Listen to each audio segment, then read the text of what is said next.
Okay, everybody, guess who? It's the fantastic and amazing, wonderful, absolutely wonderful me. No, I can't carry on saying that because I can't say that full stop because that would be arrogant. That would be like completely contrary. That would like really hurt my humility. And if it hurts my humility too much, I won't be able to be honest with myself, to myself, or indeed to other people. Because self-honesty is important because that's what helps me to question what I think, to question what I feel, to question how I'm reacting to other people, to question how I am presenting myself to other people so that they can have a better day, okay? Because I can't always carry my own issues and problems and burdens and wounds and scars into every social situation, if you know what I mean. Neither can you. And that's why people like me are important for people like you, because I am a professional tarot reader. I've been doing this for over 15 years, full-time professionally. And actually, so I just dropped one there, shows you how professional I can be. Oh dear, oh dear, oh dear. And actually I did my first ever psychic fair when I was a 19-year-old kid, okay? And I'm now in my late 40s, which shows I'm either very wise, know everything that I'm talking about, or I'm just older. Either way, I believe that tarot is important, I believe its lessons are important, and I believe the 3-card readings I'm doing for you during this series are also important. Let's have a quick look and see what's coming for you today.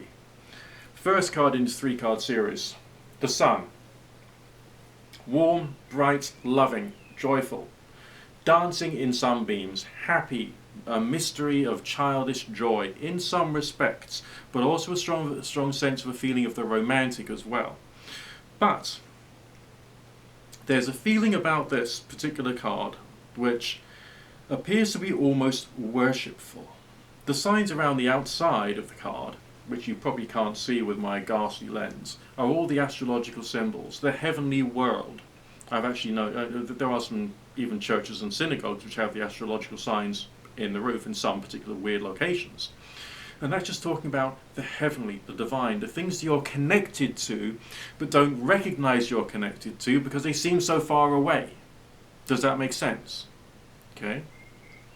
But all of these things having an impact upon you and on maybe your relationship life, maybe your family life, maybe your friendship life. Positively, negatively. Not necessarily to do with, oh, the stars are telling us things. It's a question of what is the world doing and saying and thinking, which you could have some influence over. This card came out reversed. Not a bad sign. Don't go into negativity. There's no such thing as bad signs here. It's just a question of the lessons we can get from them. Okay? So my feeling there is that because it came out reversed, there's forces around you which is having a negative detrimental effect. Could that be from within your own heart, within your own mind, within your own family, with ideas you were brought up with, or ideas which you thought were right at the time because you read various different sources which suggested this, that and the other, and yet what's really true could be different. Okay, think that through, think it through, think it through. Second card, coming out upright. A message of diplomacy. So you want to make sure you get your life the way in which you want it to, with your relationship life, family life, social life, work life, the way in which you want it to. But, and this is a big but, how would others react to you if you were completely direct and honest about how you felt? How would they react? And what would they think of you as well? Okay, I'm not telling you should be going around to tell people to like go to hell, because that would be wrong. There's a phrase which is tell people to go to hell and they look forward to the trip. A bit like saying thank you very much, yours sincerely, you know, that's it, done, dusted. What a wonderful idea, absolutely brilliant, I'll think it through and then you go away. You know, that sort of thing. There's other ways of dealing with problems. But also, diplomacy is a question of how you get your needs known, okay, without upsetting people, so there can be an adjustment and a rebalancing of how people understand things and how they communicate things. Okay, you may be feeling angry, irritable, sad, depressive. You may feel you need to have an argument with someone in order to get your life and your vision the way in which you want it to be. But would that actually help? Let's have a look at your third card. To me, that came out upright. But there's also a sense within the symbolism of the card which is coming through to me of fire expressed in a different way. It's the Princess of Wands. Now, why would we have the Princess of Wands card there? There's a little thing beside it in the image which is coming out to me very clearly in a different way, and in a way which it hasn't done before. And it's now a question of me taking responsibility to try and interpret that feeling, that image which pops into my head, to you. It reminds me more of a barbecue. It reminds me more of a fireplace. You know when you go to an old country pub and they have like a wood fire or a coal fire, and it's the end of the day and it's all burning down, it's just glowing, it's just glowing, it's just glowing. But it's giving off more warmth, more radiant heat. So it's more efficient, but it's not as angry. So maybe there's a way in which you could be more efficient without necessarily being angry. Maybe there's a way in which you can be more efficient through applying diplomacy.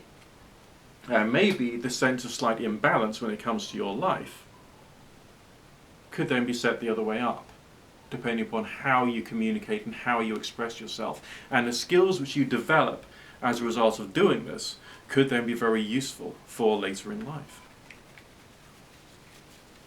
Does that make sense? Do you see what I'm saying there? Is that applicable to you?